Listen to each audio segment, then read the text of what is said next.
आम्ही आता पिकासाठी दशपर्णी अर्क तयार करणार आहे.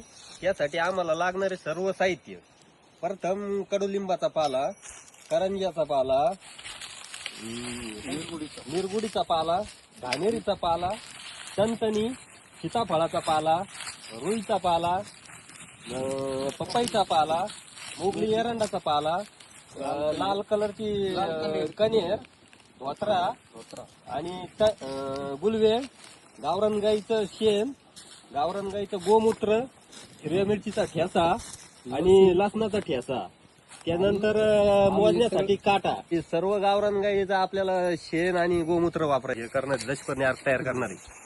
इकडे टिपडे साठी लागणार आहे 170 लिटरचं पाणी आणि 200 लिटरचं आम्ही आता हे तयार करणार आहे दशपर्णी.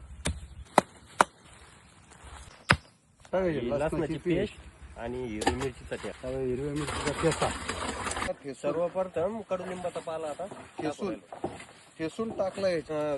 करंजीचा पाला कापून याच्यात टाकू राहिलो. ठेसून मोगलीचा पाला ठेचा करून टाकू राहिलो.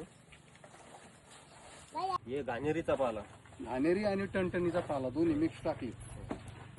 हा सीताफळाचा पाला कापून ठेसून टाकीत आहोत. बरोबर ना. हे रुईचा पाला ठेसून टाकला. हा पपईचा पाला ठेसून टाकला.